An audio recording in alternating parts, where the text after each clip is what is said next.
हिंदुस्तान का पहला मुकम्मल तौर पर खुदकार जदीद तरीन पार्किंग प्रोजेक्ट जो हैदराबाद में नामपल्ली पर हैदराबाद मेट्रो रेल लिमिटेड की तरफ से बनाया गया है, पार्किंग के लिए मसाइल के हल के लिए तैयार है। यह पार्किंग में 250 गाड़ियां और 200 दोपहिया गाड़ियां रख सकता है। इसकी इमारत में 15 मंजिलें हैं, जिनमें 3 तहखाने और 7 ऊपरी मंजिलें शामिल हैं।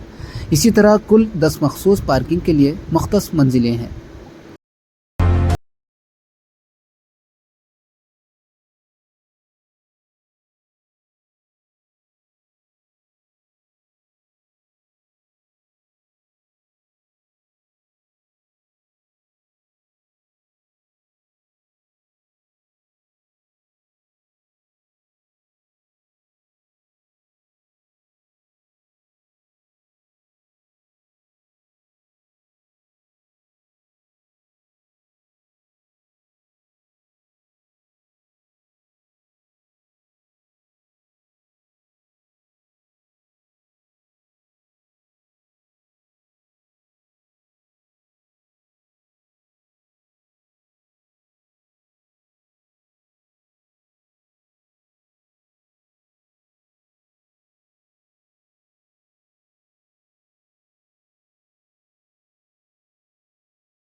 ఈ మల్టీ లెవెల్ కార్ పార్కింగ్ ఇది ప్రభుత్వ ప్రైవేట్ భాగస్వామ్య విధానంలో నవం కంపెనీ వారు వారంతటి వారి ఖర్చుతో నిర్మించడం జరిగింది.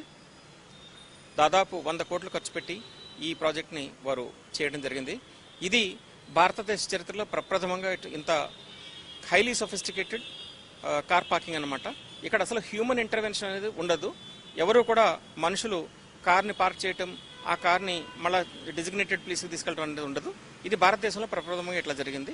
ఇక్కడ అంతా కూడా వారు జస్ట్ డ్రైవర్ వచ్చి కార్ని అక్కడ వదిలేస్తే ఆటోమేటిక్గా ఆ కార్ ఏంటంటే స్లాట్ తీసుకుంటుంది. మొత్తం ఇది 15 అంతస్తులో కట్టడం జరిగింది.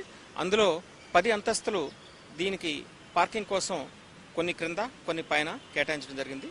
ఒక 5 అంతస్తులు మాత్రం కమర్షియల్ యాక్టివిటీ, ఎందుకంటే ఇది ఇంత ఖర్చు పెట్టి వారంతటి వారితో చేశారు కాబట్టి మేము కేవలం ఒక అరెకరం భూమిని ఇవ్వడం జరిగిందనమాట ఈ ప్రాజెక్ట్ కట్టడం కోసం. సో దాన్ని వారు ఓవర్ పీరియడ్ ఆఫ్ టైం, అంటే ఇనీషియల్గా కొన్ని నష్టాలు వస్తాయి, కానీ వారంతా మొత్తం మీద ఎంతో కొంత వారికి పెట్టుబడికి రావాలి కాబట్టి, కొంచెం ఆదాయం రావాలి కాబట్టి ఈ 5 కమర్షియల్ ఫ్లోర్స్లో ఇందులో 2 ఫ్లోర్స్లో థియేటర్స్ ఉన్నాయి. 2 థియేటర్స్ ఉన్నాయి. ఆ 2 కూడా మంచి అత్యాధునికమైనటువంటి హైదరాబాద్లో ఇంతవరకు మీరు చూడనటువంటి థియేటర్స్ ఉన్నాయి. ఇక ఈ పార్కింగ్ చూసుకుంటే కంప్లీట్లీ ఆటోమేటెడ్ అనేటువంటిది ఇండియాలో ఫస్ట్ టైం చేయడం జరిగింది. ఇది నిజానికి జర్మన్ టెక్నాలజీ, ప్యాలిస్ టెక్నాలజీ అంటాము. అంటే పజిల్ పార్కింగ్ అన్నమాట. ఆటోమేటిక్గా మీరు అది ఎక్కడ చూసుకుంటుంది, స్పాట్ చూసుకుని దానంతట అదే వెళ్ళిపోతుంది అనమాట. దానికి ట్రాన్స్పాండర్స్ అవి ఉంటాయి. సో అది ఈ టెక్నాలజీని తీసుకురావడం మొత్తం ప్రపంచంలోనే వారు ప్యాలిస్ వారు చేసినటువంటిది 5 నగరాల్లోనే ప్రపంచం అంతా ఉన్నాయి. ఇది 5వది అనమాట ఇక్కడ హైదరాబాద్లో చేయడం అనేది.